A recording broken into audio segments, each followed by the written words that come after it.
때까지 찬송하시겠습니다.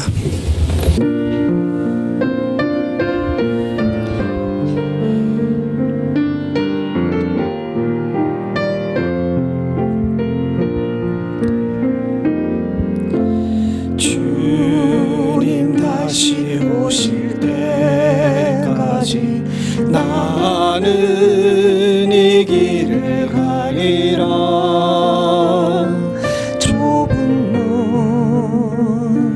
좁은 길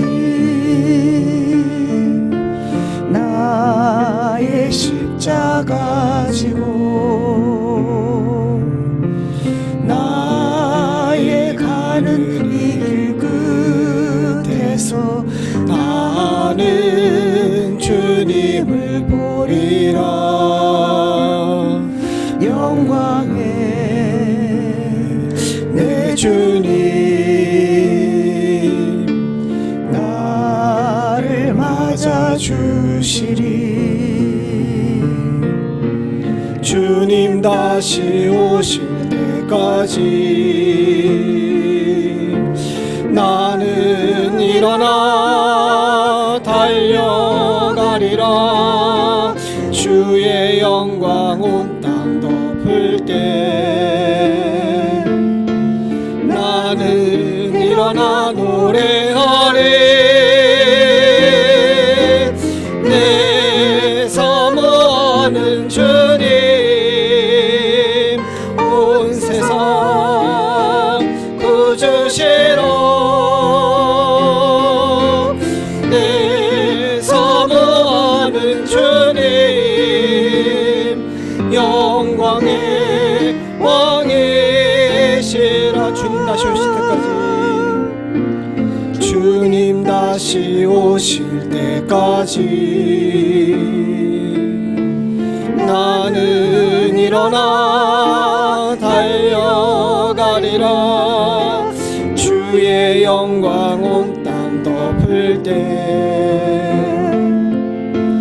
나는 일어나 노래하리. 내 사모하는 주님 온 세상 구주시러. 내 사모하는 주님 영광의 왕이시라.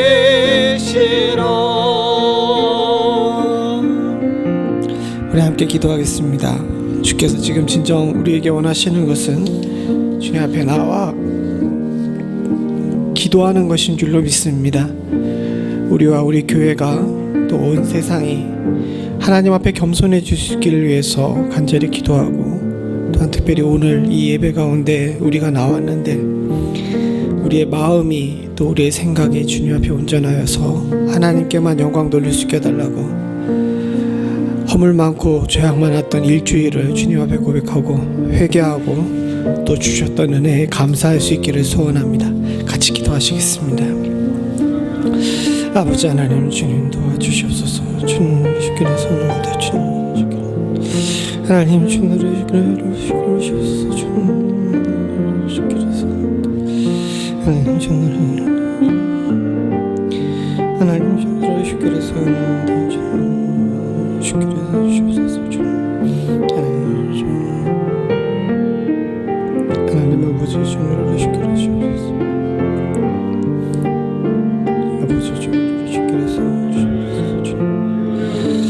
아버지 하나님 주님께서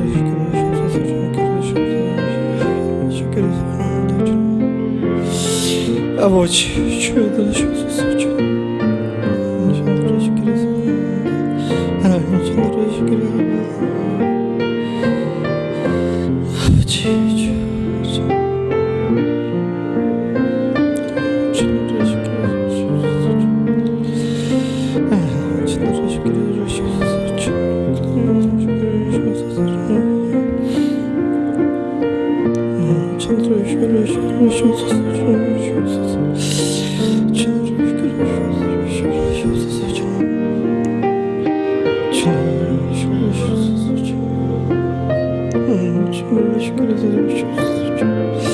아버지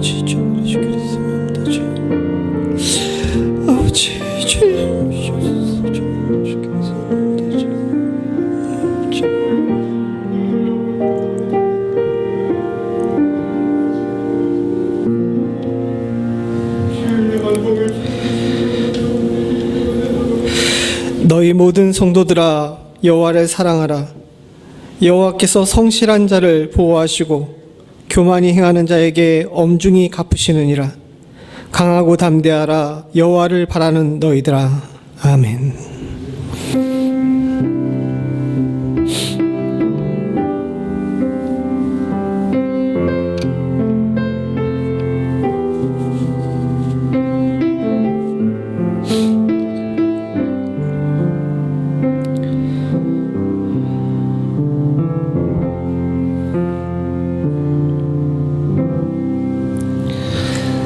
사랑과 긍휼이 무한하신 하나님 아버지, 주의 사랑하는 백성들을 붙드시사 주의 전에 불러 모아주시고 주께 예배하는 은혜를 갖게 하심을 감사드립니다. 세상이 온통 혼돈스럽고 정말 한 치 앞도 내다볼 수 없는 상황 가운데 주의 사랑하는 성도들 가운데는 예수 그리스도라는 생명의 표대를 갖게 하시고 이를 잃지 않게 하심을 감사드립니다. 하나님, 여호와를 바라는 우리 모두가 이 시대에 강하고 담대할 수 있도록 주님 도와주시옵고 주께서 주시는 이 강하고 담대함으로 또 주의 보호하심으로 이 세상의 파도를 잘 이겨낼 수 있는 축복을 허락하여 주시옵소서. 주 앞에 예배드리는 것이 기쁨으로 알고 주의 부르심에 응답한 사랑하는 성도들에게 하나님께서 특별한 은혜로 함께 하시기를 간절히 소원합니다. 지금 이때까지 보호하셨던 것처럼 앞으로도 하나님 아버지 우리의 영과 육을 주님께서 보호하여 주시옵고 우리의 삶을 주님께서 친히 어루만져 주시사 하나님 아버지 이 혼란한 시기 가운데 주의 사랑하는 성도들은 평안을 누릴 수 있는 축복을 허락하여 주시옵소서. 그 평안의 통로가 오늘 이 예배가 되기를 간절히 소원하오니 예배로 나온 우리 모두가 다 신령과 진정으로 예배드릴 수 있도록 주님 도와주시옵고 하나님 이외에 그 어떤 것도 눈에 담거나 마음에 품거나 생각지 않을 수 있도록 주님 도와주시오며 드리는 찬송과 기도 또 선포되는 말씀 모두가 다 주의 마음에 합한 것 될 수 있도록 주님 도와주시옵소서. 주께서 오늘 이 시간 우리 예배 가운데 함께 하실 줄로 믿사옵고 모든 말씀 예수님의 이름으로 간절히 기도드리옵나이다. 아멘. 다 자리에 일어나셔서 찬송가 9장 1절 부르겠습니다.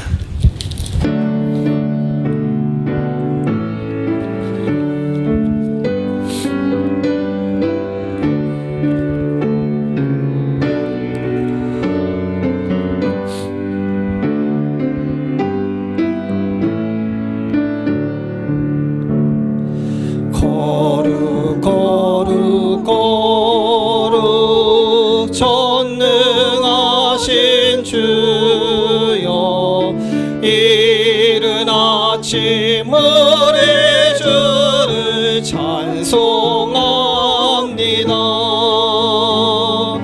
거룩 거룩 거룩 자비하신 주여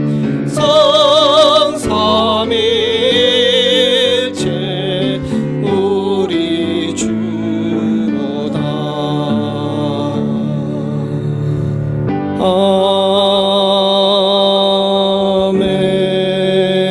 아멘. 성시교독 35번 이사야 35장입니다. 광야와 메마른 땅이 기뻐하며 사막과 여백과 같이 피어 즐거워하며 무성하게 피어 기쁜 노래로 즐거워하며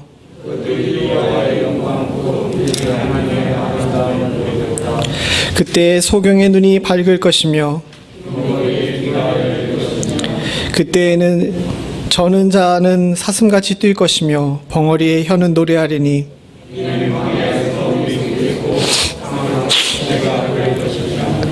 거기 대로가 있어 그 길을 거룩한 길이라 부르리니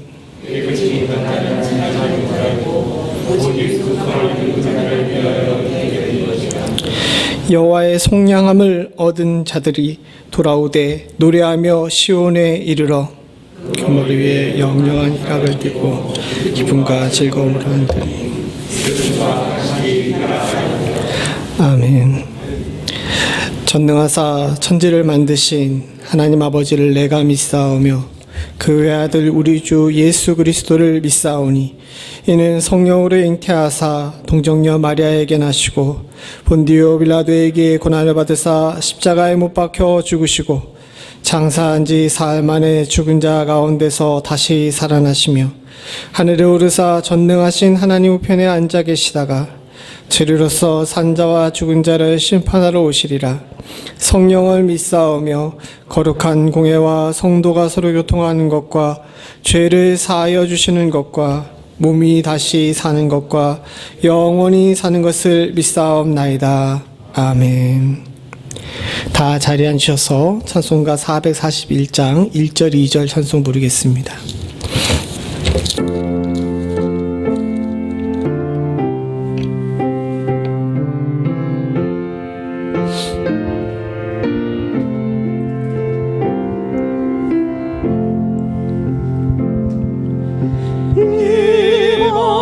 바람이 칠 때와 물결로 필 때에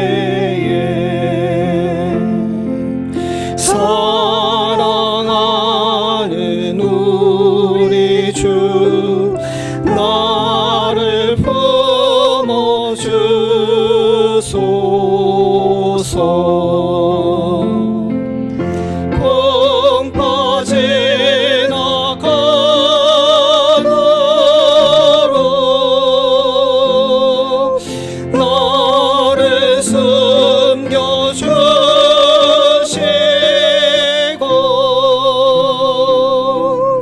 안식 없는 곳으로 주여 인도하소서. 나의 영혼 피할 때 예수밖에 없으니 혼자 있게 마시고 위로하여 주소서.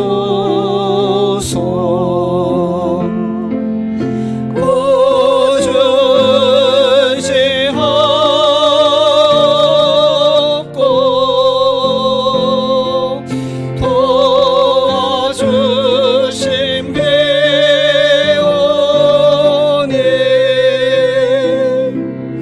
할 수 없는 죄인을 주여 보소서.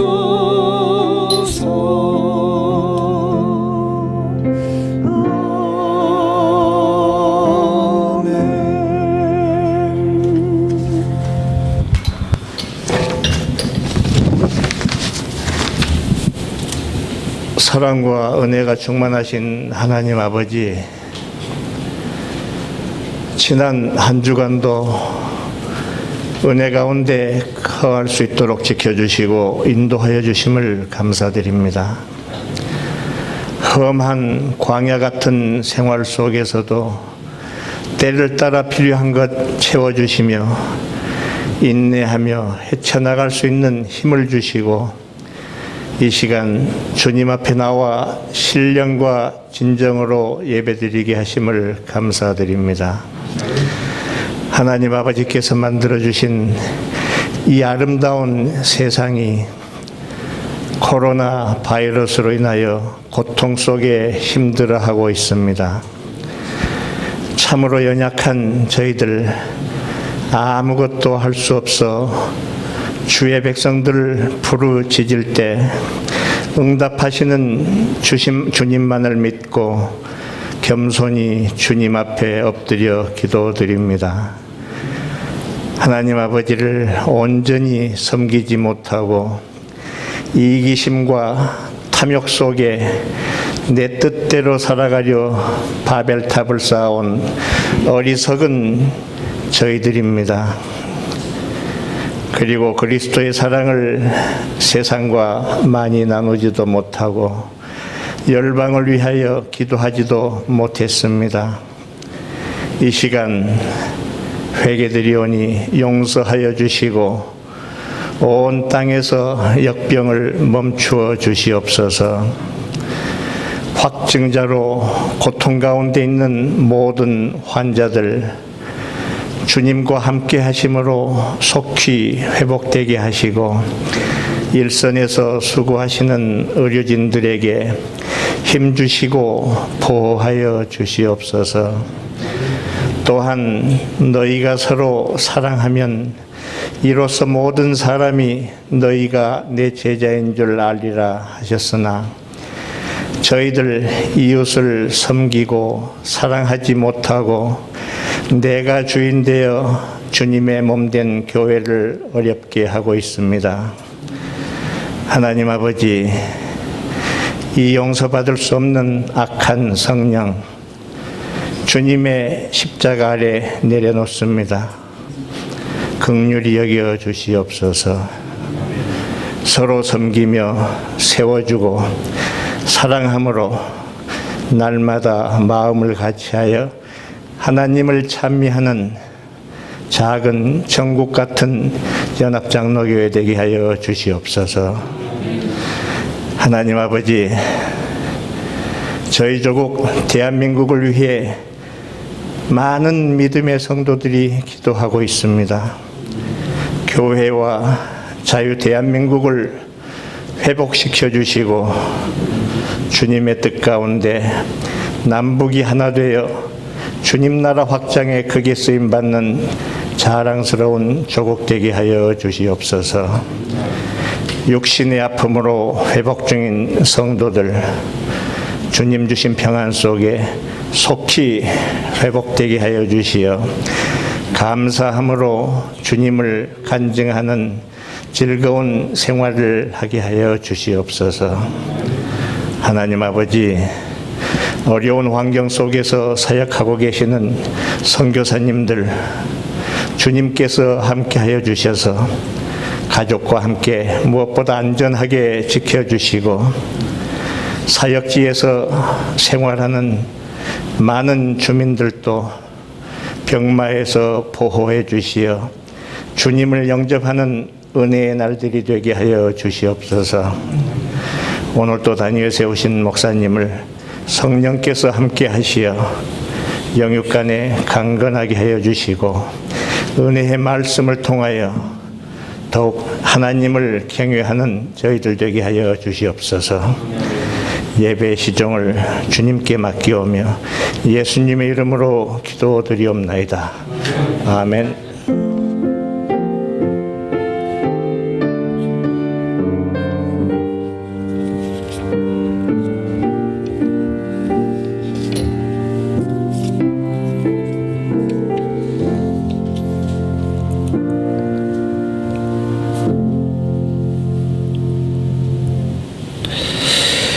오늘 예배에 참석하신 모든 분들을 주님의 이름으로 환영합니다. 그리고 영상으로 예배에 참석하신 분들 또한도 함께 은혜 받기를 소원합니다.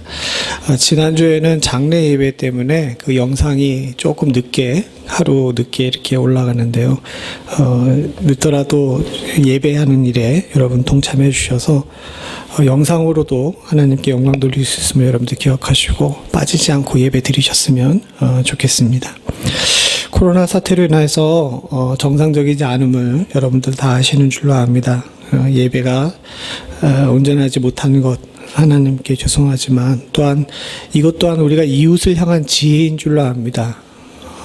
기독교의 가장 중요한 가치 중에 하나가 하나님을 사랑하고 이웃을 사랑하는 건데 이 코로나 때의 방역 수칙을 잘 지키는 것도 이웃 사랑의 방법입니다. 여러분 이제 마스크를 잘 쓰셔야 돼요. 한국에서도 여러분 뉴스에 나왔지만은 아주 많은 사람들이 코로나 걸리는 가운데도 그 자리에 있던 사람들 중에 마스크 제대로 쓴 사람들은 안 걸리는 일들이 여러 있었거든요. 이 코 위까지 쓰셔야 됩니다. 이거 다시 얘기가 되더라고요. 코 위까지 쓰셔야 돼요. 그래서 나도 지키고 또 이웃도 지키고 더불어서 하나님의 영광도 지키실 수 있는 은혜가 있기를 바랍니다.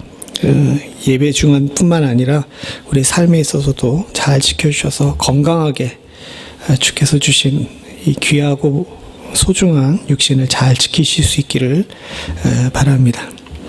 그리고 오늘 우리 김 박사님 함께 하셨는데요. 이제 갑니까? 우리 예배는 잘 참석을 안 하셨지만 우리 교인이 아니라 천주교인이거든요. 그래도 교회 행사 있을 때마다 함께 해주시고 새벽 예배도 자주 오셨는데 우리 김 박사님께서 한국으로 돌아가시게 됐습니다. 그래서 우리 이 자리에 함께 하셨습니다. 우리 잘 가시라고 박수 한번 쳐드리죠.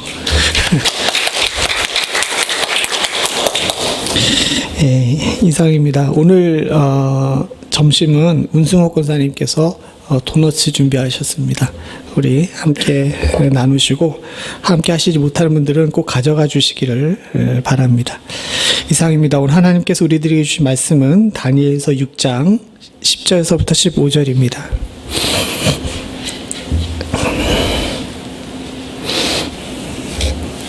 다니엘서 6장 10절부터 15절.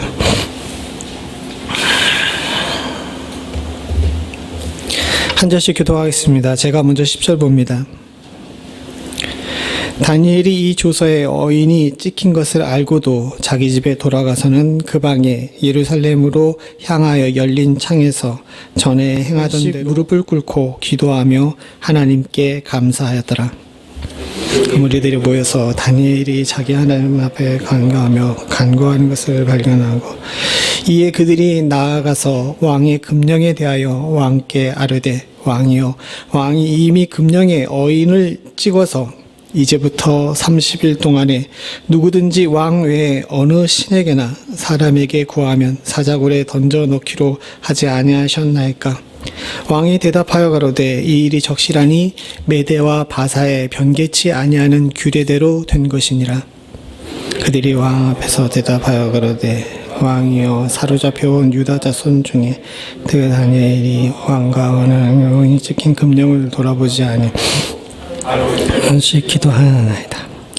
왕이 이 말을 듣고 그로 인하여 심히 근심하여 다니엘을 구원하려고 마음을 쓰며 그를 건져내려고 힘을 다하여 해가 질 때까지 이르매 그 무리들이 또 모여 왕에게 나와서 왕께 말씀하되 왕이여 메대와 바사의 규례를 아시거니와 왕이 세우신 금령과 법도는 변개치 하지 못할 것이니이다. 아멘. 제가 몇 주 전에도 말씀을 드렸던 것 같은데 소선지서 강의를 끝나고 나서 변화하는 시대를 살았던 성경의 위인들의 삶을 통해서 우리가 교훈을 얻기를 원한다 그러면서 한 5차례에 걸쳐서 설교하겠다라고 말씀을 드렸었습니다. 그때 그 대상 중에 한 사람이 바로 다니엘이었죠. 이 다니엘을 미리부터 정해놓고서 많이 묵상하던 가운데 있었는데 사실 다니엘만큼 성경에서 그 인생 자체가 다이나믹한 사람이 없어요.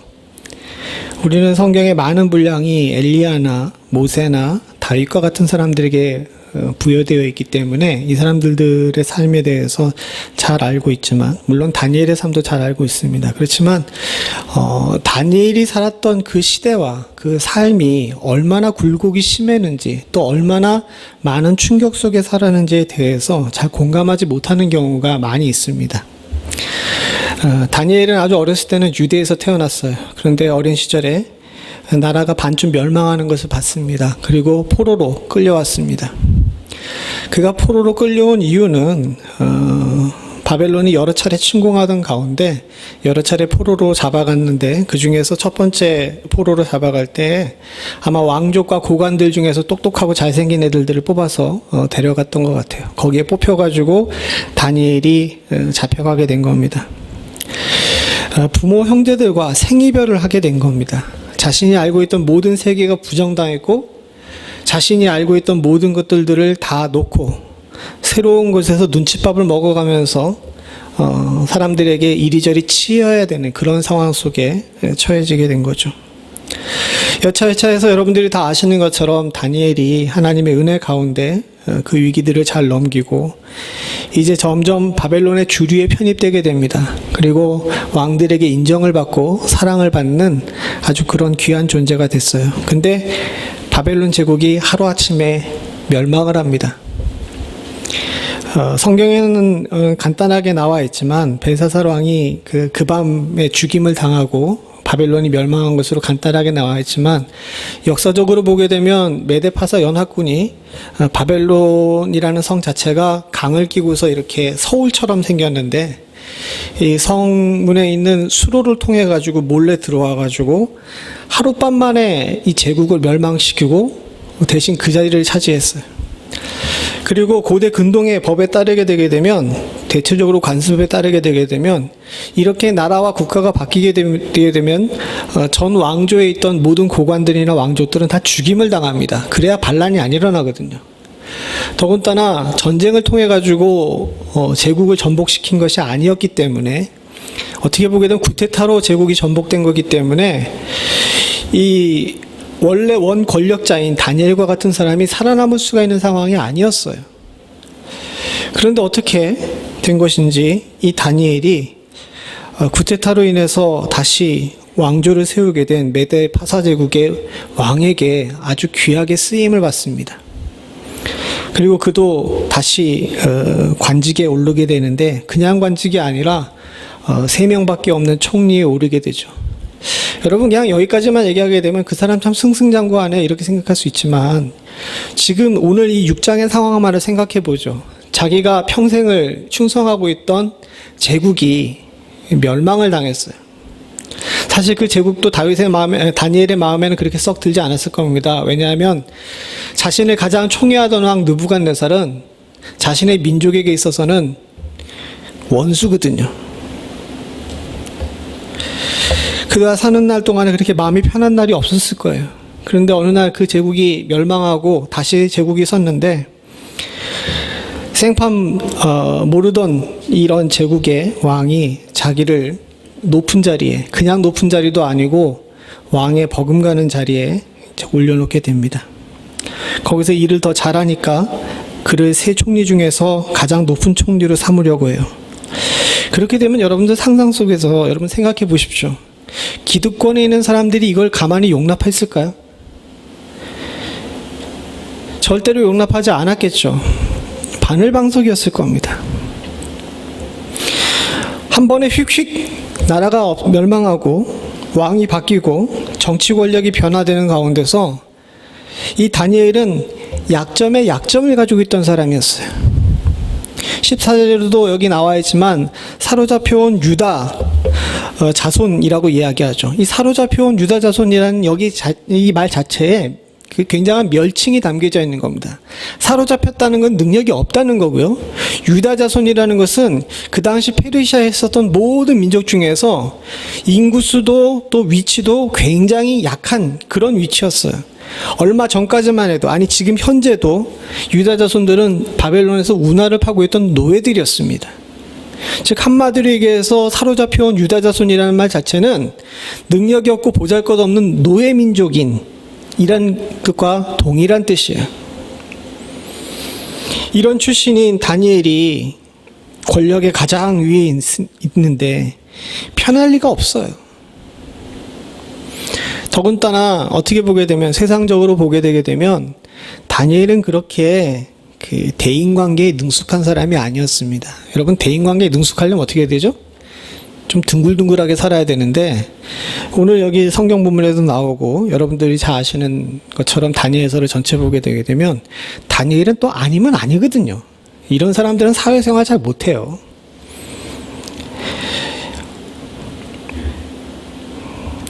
사실 변화하는 세상 속에서 살아남은 사람은 유연한 사람이라고 이야기합니다. 제가 지난주에도 설교 중에 말씀을 드렸는데 세상이 지금 변화하고 있다 그러죠.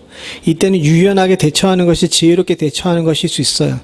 근데 다니엘은 그런 데 대해서는 부적격차인 것 같습니다. 그럼에도 불구하고 다니엘은 아까 전에 말씀드린 것처럼 나라가 3번이 바뀌고 그때그때마다 약자했던 상황 속에서 하나님의 놀라운 보호하심과 인도 가운데 그의 생명과 그의 삶을 보장받게 되는 것을 보게 됩니다. 우리도 사실 지금 당하고 있는 이런 일들 가운데 어떻게 대처해야 될 것인가에 대해서 많이 혼란스러워요. 이런 상황 속에서 많은 사람들이 해답이 없는 상황이라고 이야기합니다. 세상의 유명한 석학들이나 또 정치 지도자들이나 의료 관계자들이나 심지어 목회자들마저도 앞으로 어떻게 될지 모르겠다라고 이야기합니다. 솔직히 모르죠. 여러분 이럴 때는요 정확하게 원칙을 따라가야 됩니다. 그리고 다니엘도 자꾸 다니엘을 다윗이라고 그러네요. 다니엘도 이 원칙을 따라서 이 모든 문제를 돌파하던 사람이었어요. 그리고 그의 원칙은 딱 하나였습니다. 바로 하나님께 기도하는 것이었어요. 오늘 이 말씀을 통해 가지고 우리도 이 원칙을 다시 한번 배울 수 있는 은혜가 있기를 간절히 소원합니다. 오늘 이 본문 속에 나오는 왕은 누군지 정확하게 알 수가 없어요. 다리오라고 나와 있는데 이 메데파사 연대기에는 다리오라는 사람이 없습니다. 다리오라는 이름과 비슷한 이름이 있는데 정확하게 그 이름이 아니에요. 그래서 사람들이 연구를 많이 했는데 여기 이 제국이 메데와 파사라고 이야기하잖아요. 메데파사 연합제국입니다. 어떻게 되냐면 이 메데의 왕의 아들이 바사의 그 왕의 딸과 결혼했어요. 그리고 나서 그 장인어른이 본인이 죽으면서 통치권을 갖다 이 사위한테 위임한 겁니다. 그래서 이 메데파사 연합제국이 이제 생기게 된 거예요. 이 연합제국이 바벨론에게 반란을 일으켜가지고 지금 이 정권을 잡은 겁니다. 우리가 생각할 때 그 도장 하나 찍었다 그래가지고 왕이 어쩔 줄을 몰라 하는 이 내용이 잘 이해가 가지 않을 수가 있는데 그 당시의 역사와 이런 것들을 보게 되게 되면 이 왕이 정치적으로 굉장히 좀 취약한 상태였어요. 즉 양쪽 민족이 연합한 상태였기 때문에 한쪽 민족도 이렇게 잘 돌봐줘야 되고 내 출신지도 잘 돌봐줘야 되고 또 와이프의 그 장인어들의 민족도 잘 돌봐줘야 될 이런 상황이었습니다. 이런 상황 속에서 정치적인 묘수가 나온 것 중에 하나가 뭐냐면 아까 전에 얘기한 것처럼 어인을 지킨 칙령 이 규례를 갖다가 양쪽 모두가 다 어인이 찍혔으면은 그걸 갖다가 인정하는 것이었어요. 그리고 아마도 여기 이 내용을 잘 보게 되게 되면 이 어인이 찍힌 조서는 왕이 혼자 마음대로 찍을 수가 있는 것이 아니라 여러 귀족들이 함께 모여가지고 같이 이렇게 합의하에 그랬던 것 같습니다. 한마디로 이야기해가지고 120명이나 되는 방백들이 또 그리고 중앙정부의 귀족들이 다니엘이 눈에 가시와 같으니까 그를 쳐내기 위해서 연합을 한 겁니다. 왕은 여기에 뭣도 모르고 도장을 찍었죠. 왜 도장을 찍었냐 하게 되면 여기 내용이 왕의 마음에 되게 들거든요. 무슨 내용이냐면 앞으로 30일 동안 왕 이외에 그 누구 어떤 신에게도 무엇이든지 구하면 사자굴에 던져 넣겠습니다. 이 다리오 왕의 허영심과 또 자신이 이룬 것에 대해서 가지고 있는 자부심을 살살 자극한 거예요.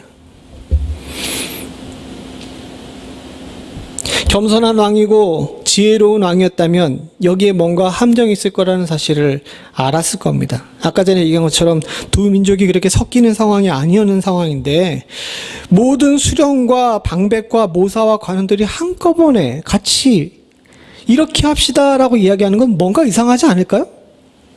그럼에도 불구하고 이 왕은 자신의 허영심과 자신의 마음속에 싹 터놓은 교만을 누르질 못했어요. 그리고 거기다 덜컥 도장을 콱 찍어버렸습니다. 문제가 생겼죠. 그리고 이 조서를 앞에다 두고서 이 금령을 앞에다 두고서 다니엘은 기도를 합니다. 또 기도를 하나하나 지켜보는 사람들 앞에서 기도를 해요. 그리고 이 기도를 한 것을 갖다가 쪼르르 다 달려가 가지고 왕에게 고발을 합니다. 왕이여, 당신이 금령으로 30일 동안 기도하지 못하게 만들었는데 죄 좀 보래요 라고 이야기를 한 거죠. 그리고 다 아시는 것처럼 이 사건을 인하여서 다니엘은 사자굴에 들어가게 됩니다. 제가 어렸을 때부터 봤던 커다란 유화가 하나 있었는데 미국에 와서도 한 미술관에 갔더니 그 유화가 걸려 있더라고요. 사자굴 속의 다윗이라는 그런 유화였습니다. 저 꼭대기에서부터 빛이 이렇게 한 줄기 쭉 내려오는데 밑에 그 사자와 함께 어울러 앉아있는 바위에 앉아있는 한 젊은 청년의 모습이 거기 이렇게 그려져 있는 유화입니다. 아주 유명한 유화인데 제가 찾다가 누가 그린 건지를 찾지를 못했어요. 그런데 그 유화를 보면서 착각을 한 게 있어요. 거기 나와 있는 유화의 다니엘은 훤칠한 키에 잘생긴 얼굴에 굉장히 반짝반짝한 젊은 청년이었습니다. 근데 여러분 지금 이 다니엘 6장에 나와 있는 이 다니엘이 나이가 몇 살인지 아십니까? 자, 이럴 땐 또 즐거운 시간입니다. 찍어보시기 바랍니다. 몇 살이었을까요? 다니엘이 이때. 예? 그 마스크를 썼다고 작게 얘기하지 마시고 큰 소리로. 몇 살일 것 같아요? 이러면 불러가지고 얘기해야죠. 권사님 몇 살? 30? 장로님 몇 살일 것 같아요? 80이었습니다. 어렸을 때 떡과 물만 좀 먹게 해주세요라던 그때 다니엘만 계속 생각하기 때문에 우리가 착각하고 있는데 이 바벨론이 멸망할 때까지 그 기간 동안 거의 60년 동안이나 바벨론에서 공직자 생활을 한 상태였어요. 살 만큼 살았기 때문에 목숨이 아까웠지 않아가지고 이렇게 한 것이 아니라 도리어 이런 상황 속에서 어떤 일이 벌어질 때 다니엘의 머리에서는 착착착착 진행이 됐을 겁니다. 아니 이 금령이 선포됐을 때부터 이 인간들이 나를 쳐내기 위해서 함정을 팠구나 이런 사실을 잘 알고 있었을 거예요.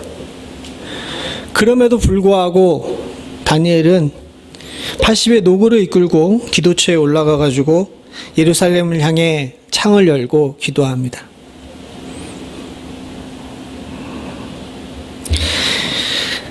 어떻게 보게 되면 이 다니엘의 모습이 참 어리석어 보일 수가 있어요.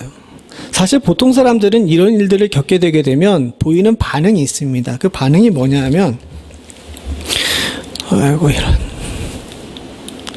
이게 잘 안 넘어가네요. 왜 그럴까요? 이거 좀 넘겨주실래요?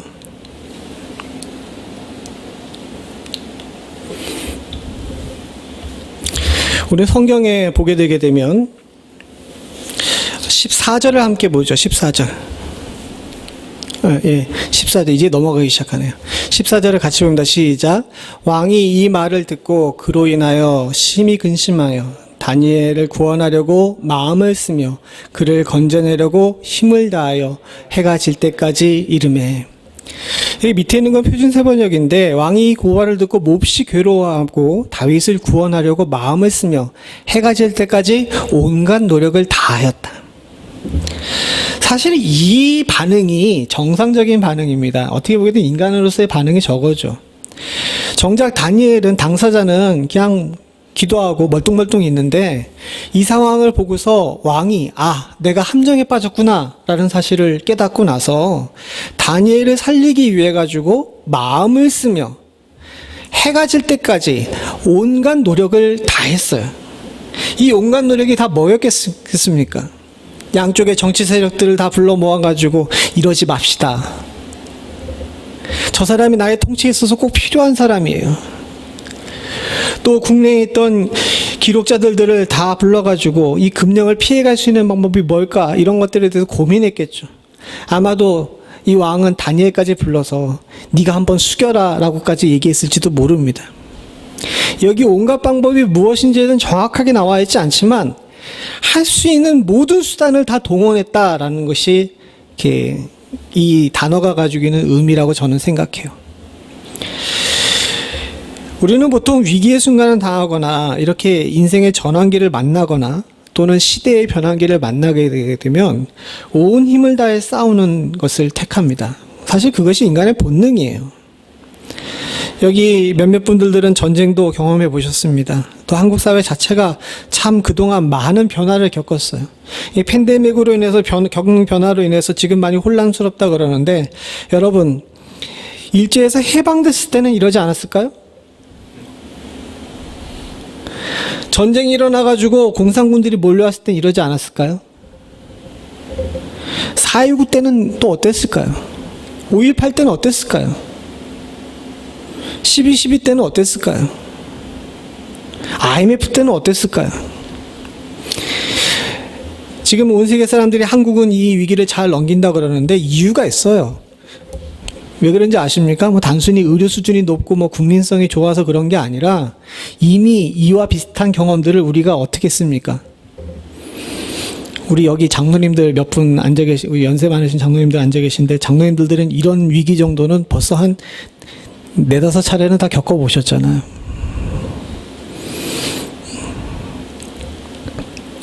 그런데 그때마다 참 하나님께서 빠져나갈 곳과 또 여러 가지 은혜를 허락하시고 교회가 기도하고 성도들이 바로 자리에 섰기 때문에 하나님께서 주신 긍휼로 잘 넘겨는 줄로 믿습니다.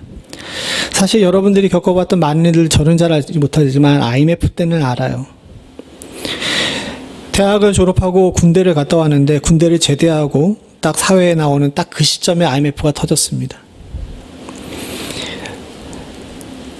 그 얘기는 뭐냐 하면 제 동기들이 졸업한 시즌 때 IMF가 딱 터진 거예요. 취직이 안 돼요. 심지어는 전도사들조차도 갈 교회가 없는 일들을 많이 겪었습니다. 수없이 많은 사람들이 자살했어요. 솔직히 말씀드리게 되면 그 전까지만 해도 90년대 중반, 그러니까 97년 전까지만 해도 교회에서는 자살을 죄라고 가르치면서 자살하지 말라고 가르쳤는데 그 뒤로는 그 얘기를 못해요. 왜? IMF 사건이 터지면서 교회에 수없이 많은 사람들이 자살했거든요. 차마 목사님들이 강단에 올라가가지고 자살은 죄니까, 자살은 십계명을 범하는 거니까, 살인하는 거니까 하면 안 됩니다 얘기할 수 없을 정도로 많은 분들이 스스로 목숨을 끊을 정도였어요. 그런 상황 속에 온 나라와 국민들과 심지어는 교회마저도 정말 여기 이 다리오가 택한 것처럼 온갖 힘을 다하여서, 온갖 노력을 다하여서 참 그걸 이겨내려고 노력을 했습니다. 근데 사랑하는 성도님들, 사실 그렇게 해서 이겨낸 것이라고 눈에는 보일지 모르지만 실제로는 그런 노력으로 우리가 자력으로 이겨낸 것은 아닌 것 같다는 생각이 들어요. 인생의 굴곡굴곡이나 또 역사의 굴곡굴곡을 보게 되게 되면 우리와 비슷한 경험이 있는 많은 나라들 중에서 유일하게 그 어려움들을 이겨낸 나라는 우리나라밖에 없습니다. IMF를 겪고도 이겨낸 나라는 우리나라밖에 없어요. 제대로 이겨낸 나라는. 그렇게 온 국토가 다 초토화가 되는 전쟁, 그리고 민족이 서로 총뿌리를 겨누면서 아픈 기억을 갖게 만드는 그런 전쟁을 겪으면서도 이만큼 일어난 나라는 우리나라밖에 없습니다. 동일한 경험을 한 나라들 중에서 왜 우리나라만 이렇게 이겨낼 수 있었을까요? 딱 한 가지 이유였다고 생각해요. 그때는 교회가 기도했거든요. 온갖 힘을 다하여 노력한 것이 아니라 그때는 교회가 온갖 힘을 기울여 기도했거든요. 사랑하는 성도님들, 어떻게 보게 되면 우리는 이 힘을 통하여서, 노력을 통하여서 이겨낼 수 있다는 이런 거짓된 신화 속에 빠져 있는지도 모릅니다. 인간이 노력하게 되면 뭐든지 감당할 수 있다는 이 거짓된 신화에 빠져 있고 지금도 그것에 허우적거리기 때문에 이런 문제를 앞에다 두고도 심지어는 교회마저도 스스로의 힘으로 이 문제를 해결하려고 하는 경우가 많아요. 근데 그거는 결코 지혜롭지가 않습니다. 오늘 읽은 본문 아니지만 1절부터 3절에 보게 되면 다니엘을 이렇게 평가합니다. 심원대로 방백 120을 세워 전국을 통치하게 하고 또 그들 위에 총리 셋을 두었으니 다니엘이 그 중에 하나라. 이는 방백들로 총리에게 자기 직무를 보고하게 하여 왕에게 손해가 없게 하려 함이었더라. 메데 파사 제국은 아주 굉장히 넓은 제국이었습니다. 지금으로 하게 되면 이란, 아프가니스탄서부터거든요. 아프가니스탄서부터 시작해가지고 남으로는 이집트, 수단까지, 그리고 저 북쪽으로는 지금의 터키와 마게도냐 지역까지 이르는 아주 대제국이었어요. 이 제국을 통치하기 위해서 전국을 120개로 나눴습니다. 그리고 곳곳에 고속도로를 닦았어요. 여러분, 세계 최초로 가로수라고 도로 옆에다가 나무를 이렇게 심은 국가가 이 페르시아 제국입니다. 저렇게 120개로 도를 나눠가지고 전국을 통치하게 거기다가 통치자를 두고 그 통치자 위에다가 3명의 총리를 둔 거예요. 그 3명의 총리 중에 하나가 다니엘이었습니다. 여기까지도 파격이었는데 일을 시켜보니까 다니엘이 너무 잘하는 거예요. 그래서 3절에 어떻게 되냐면 다니엘은 마음이 민첩하여 총리들과 방백들 위에 뛰어남으로 왕이 그를 세워 전국을 다스리게 하고자 한지라. 즉 3명의 총리 중에서 가장 높은 자리에 다니엘을 두고 싶어 했던 거예요. 그럴 정도로 다니엘이 특출했습니다. 그리고 그 특출한 것을 갖다가 성경은 뭐라고 표현했냐면 마음이 민첩하다라고 표현했어요. 마음이 민첩하다. 마음이 민첩한 게 도대체 뭔데요? 되게 궁금하지 않습니까? 표준세 번역은 여기를 뭐라고 표현했냐면 그냥 더 우수하다라고 표현했어요. 근데 이건 좀 그냥 일반적인 번역을 한 거고 제 밑에 있는 것이 공동 번역인데 공동 번역 개정판인데 여기 뭐라고 됐냐면 놀라운 신통력이라고 표현했습니다. 이건 좀 더 넘어간 것 같아요. 나름 직역을 하게 보게 되면 탁월한 정신이라는 게 사실은 직역하게 되면 그 단어 자체가 가지고 있는 의미는 탁월한 정신이라는 건데 이걸 우리 성경은 마음이 민첩하다. 공동번역 쪽에서는 놀라운 신통력이다라고 이야기했는데 그만큼 다니엘은 뭔가 문제를 보게 되면 어떻게 되는 겁니까? 그 문제에 대해서 남들이 보지 못하는 통찰력으로 모든 것들을 다 이렇게 알 수 있는 그런 신통력처럼 놀라운 그런 통찰력을 가지고 있었다는 겁니다. 이런 사람이 아까 전에 얘기한 것처럼 그런 사람들이 파놓은 그 함정을 몰랐겠어요? 그리고 그 함정을 빠져나올 방법을 몰랐겠습니까? 여러분, 제가 조금 전에도 말씀드렸지만 다니엘이 이때 나이가 몇 살이요? 80이었어요. 동일한 일을 10년만 해도 거기에 대해서 노하우가 생기는데 이 다니엘은 아주 어렸을 때 10대 때부터 바벨론이라는 자기 나라가 아닌 자기를 포로로 잡아온 나라의 공직자 생활을 했습니다. 그리고 60년 이상을 정치판에서 굴렀어요. 그리고 그 상황 속에서 가장 높은 자리, 왕 다음 가는 자리에 올랐던 사람입니다. 그가 얼마나 능력이 특출한지 나라를 정복시킨 정복자들이 뽑아가지고 총리를 만들 정도로 우수한 사람이었어요. 다니엘이 이 문제를 해결하려고 온갖 노력을 다하게 되면 분명히 그도 이 함정에서 빠져나올 수 있었을 겁니다.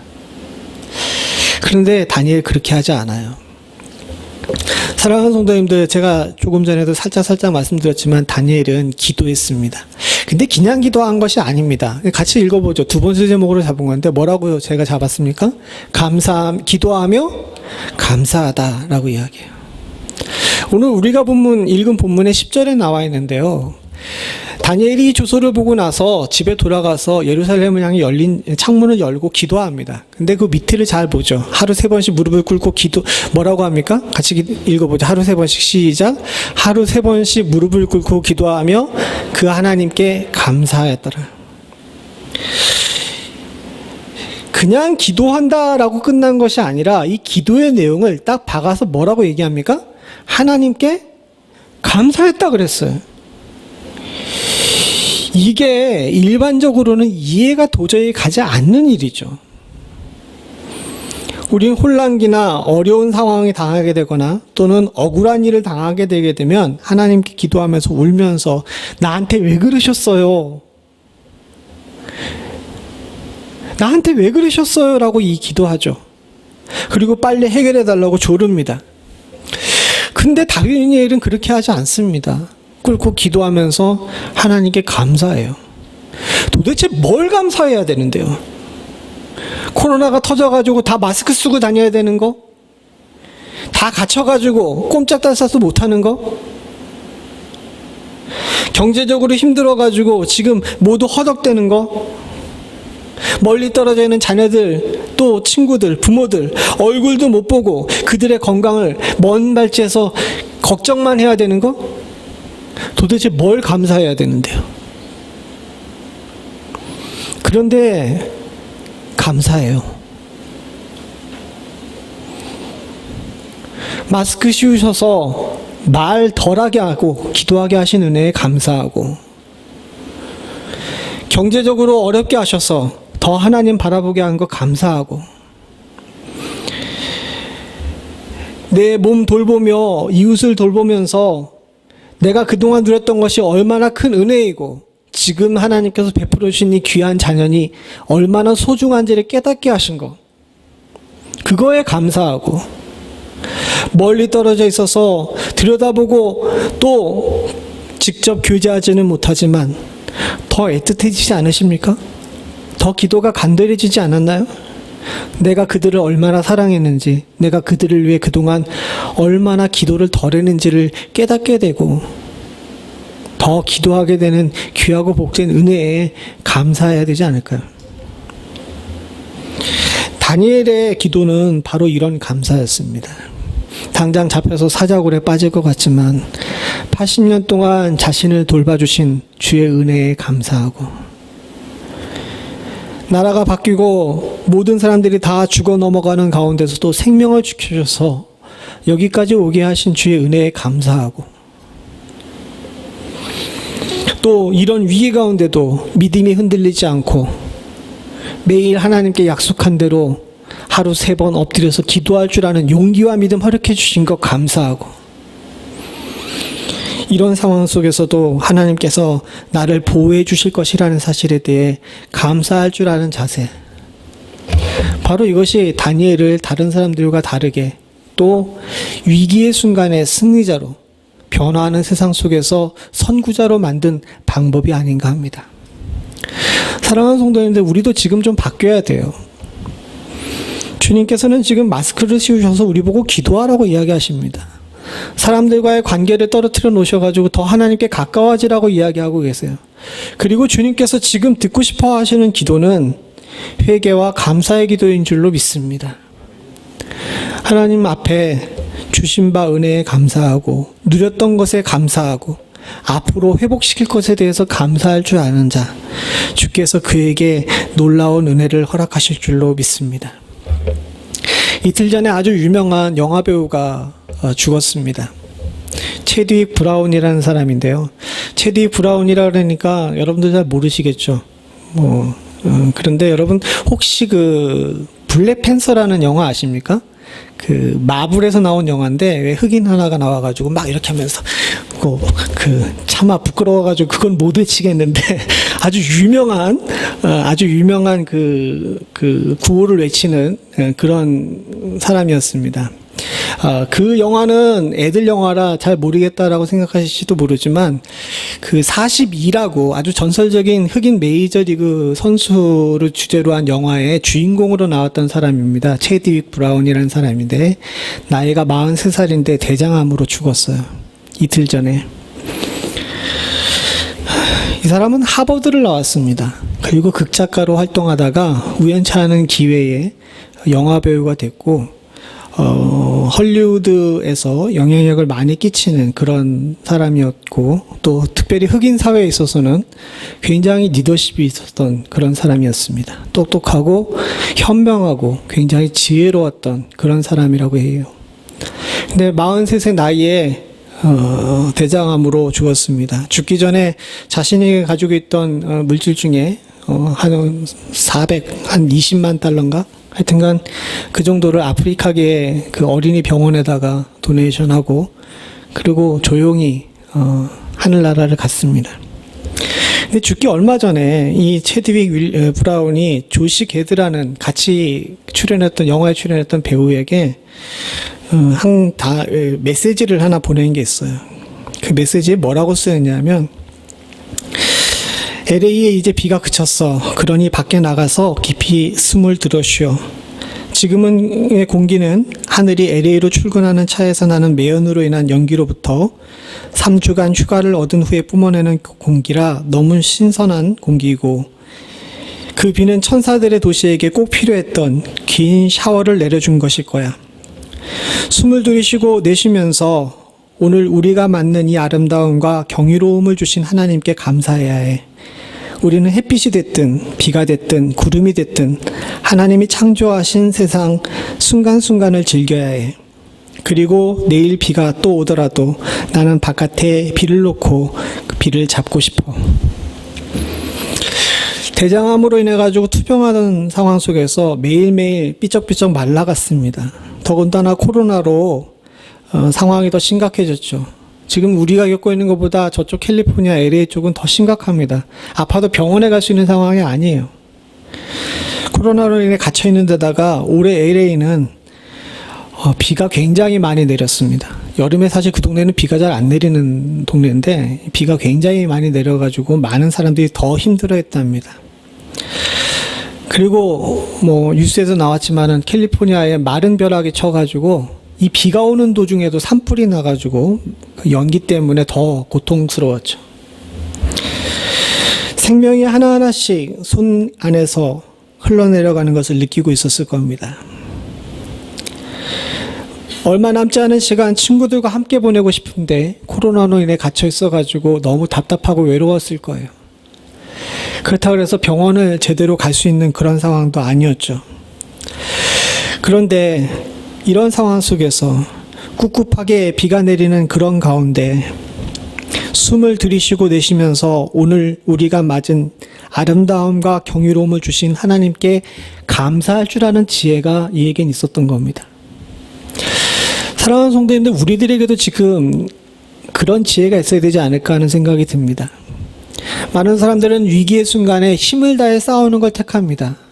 근데 진짜 성도의 투쟁은 힘을 다해 싸우는 데가 있는 것이 아니라 감사의 기도를 드릴 줄 아는데 진짜 투쟁의 힘이 있는 줄로 믿습니다.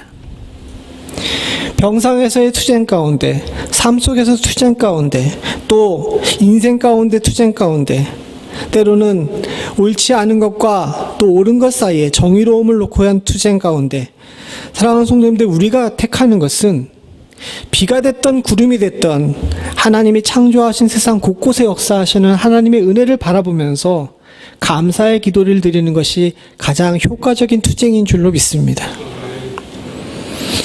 사랑하는 성도님들과 저에게 있어서는 이 지혜가 있기를 소원합니다. 많은 사람들이 이걸 잘 기억하지 못하고 많은 사람들이 이것을 잘 실천하지 못합니다. 교회와 목회자도 마찬가지입니다. 가장 효과적인 투쟁이 감사와 기도라는 사실을 성경도 역사도 또 우리의 경험도 알려주고 있음에도 불구하고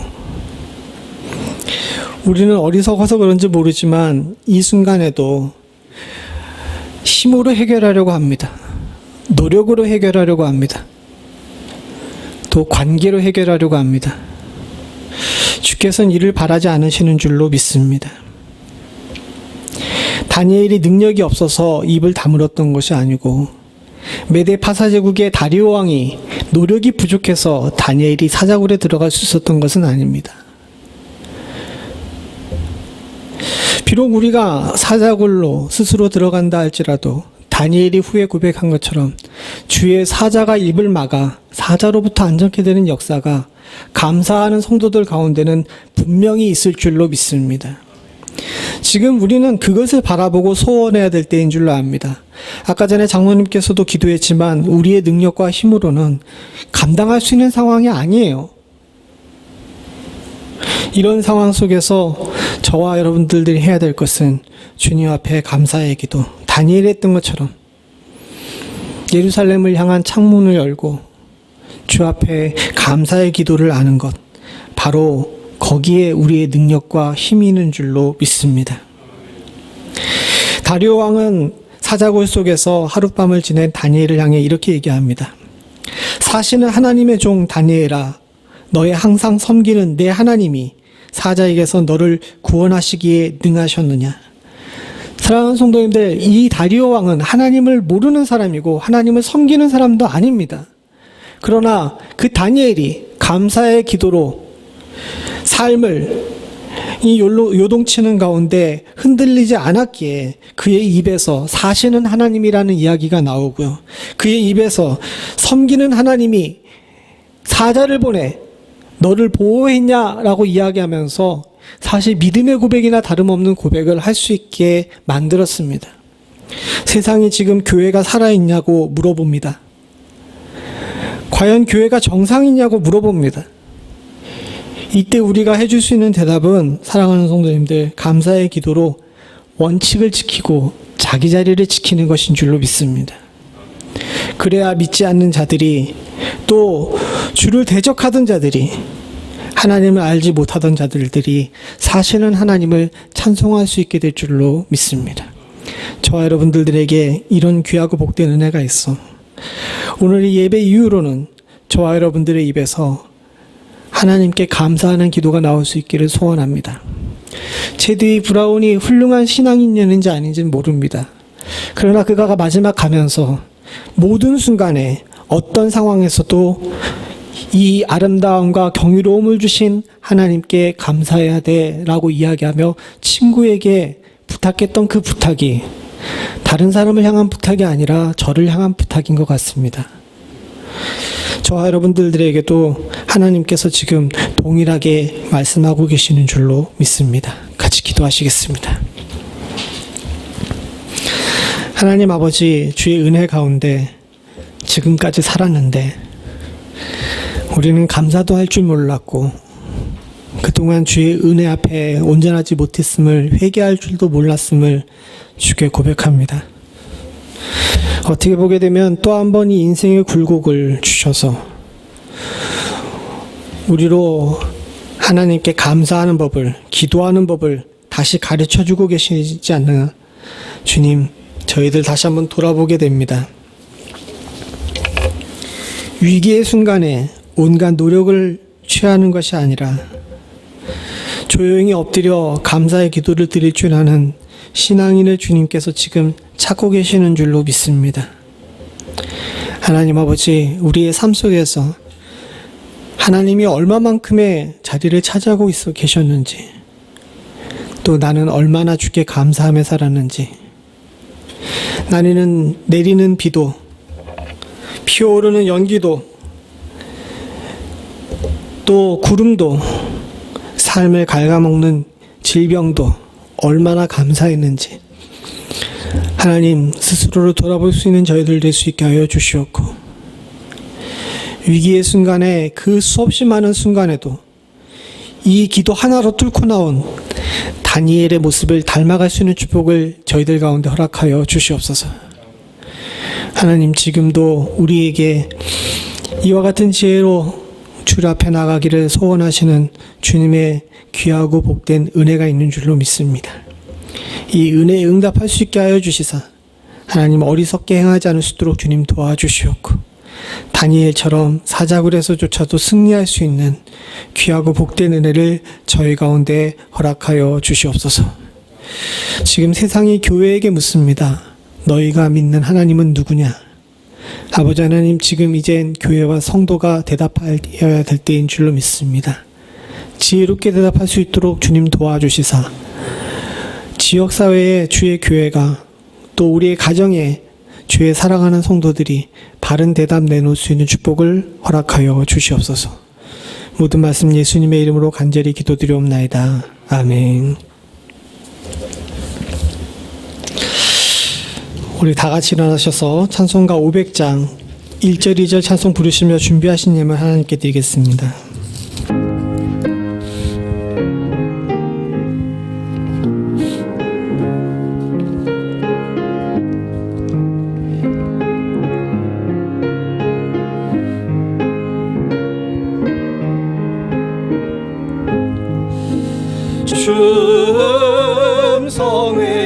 성회에는 더 기쁨 없도다. 날 사랑하신 주 늘 계시옵소서. 기쁘고 기쁘도다. 항상 기쁘도다. 나 주께 왔사오니 복주옵소서.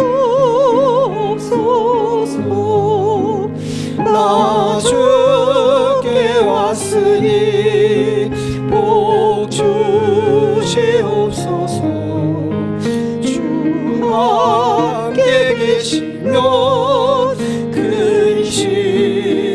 이기네 기쁘고 기쁘도다 항상 기쁘도다 나 주께 왔사오니 복 주옵소서